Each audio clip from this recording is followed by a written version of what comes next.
Supreme court ने दिल्ली में सर्दियों के दौरान गैस चेंबर जैसी स्थिति से निपटने के लिए सख्त कदम उठाए हैं। कोर्ट ने CAQM, CPCB और राज्य प्रदूषण नियंत्रण बोर्डों को 3 हफ्तों के भीतर वायु प्रदूषण रोकने के उपाय पेश करने के निर्देश दिए हैं। कोर्ट ने खाली पदों को भरने में देरी के लिए फटकार लगाई और 3 महीनों में पद भरने को कहा।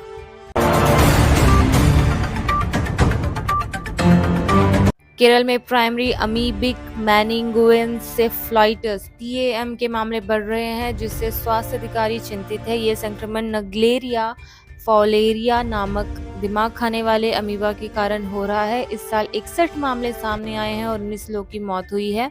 स्वास्थ्य मंत्री वीना जॉर्ज ने इसे एक गंभीर चुनौती बताया है। संक्रमण अब पूरे राज्य में फैल रहा है और इसके स्रोत की पहचान करना मुश्किल हो गया है।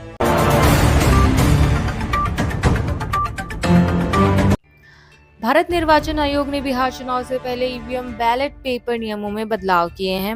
इसका उद्देश्य चुनाव प्रक्रिया को अधिक पारदर्शी और सुगम बनाना है। कंडक्ट ऑफ इलेक्शन रूल्स 1961 के नियम 49B के तहत EVM पर उम्मीदवारों की रंगीन तस्वीरें होंगी, जिससे मतदाताओं को पहचान में आसानी हो।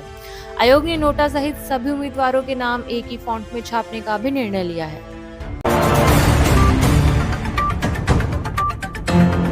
पीटर्सबर्ग में FBI ऑफिस पर एक शख्स ने कार से टक्कर मार दी और अमेरिकी झंडा फेंककर भाग गया। FBI ने इसे आतंकी हमला माना है। आरोपी Donald Henson Penn Hills, Pennsylvania का रहने वाला है। पुलिस उसकी तलाश कर रही है क्योंकि उसका मानसिक स्वास्थ्य का इतिहास रहा है।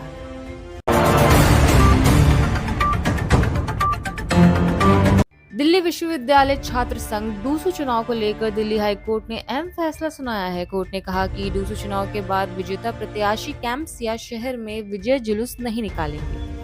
अदालत ने उल्लंघन होने पर सख्त कार्रवाई की चेतावनी दी है। DU प्रशासन और दिल्ली पुलिस को स्थिति रिपोर्ट दाखिल करने का निर्देश दिया गया है। चुनाव प्रचार समाप्त हो गया है और गुरुवार को मतदान होगा।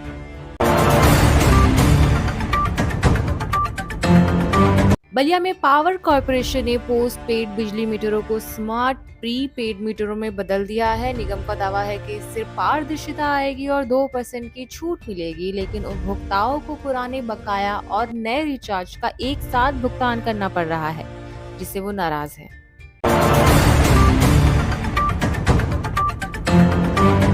रक्षा मंत्री राजनाथ सिंह ने ऑपरेशन सिंदूर पर अमेरिकी राष्ट्रपति डोनाल्ड ट्रंप के मध्यस्थता वाले दावे को खारिज कर दिया है।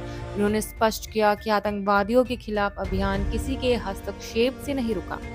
जरूरत पड़ने पर यह अभियान फिर से शुरू होगा। उन्होंने जोर देकर कहा कि भारत किसी भी ताकत के सामने नहीं झुकेगा।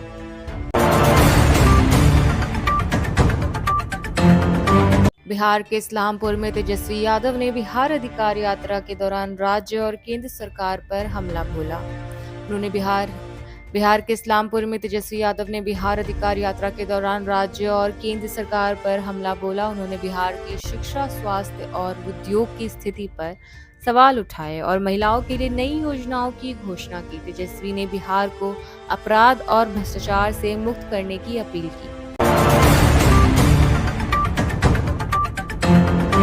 महाराष्ट्र के गढ़चिरौली में पुलिस ने 2 महिला नक्सलियों को मुठभेड़ में मार गिराया। पुलिस को सूचना मिली थी कि घट्टा LOS के नक्सलियों ने एटापल्ली तालुका के मुडास्के गांव के पास डेरा जमाया है। पुलिस ने इलाके में तलाशी अभियान शुरू किया। नक्सलियों द्वारा फायरिंग करने पर पुलिस ने जवाबी कार्रवाई की।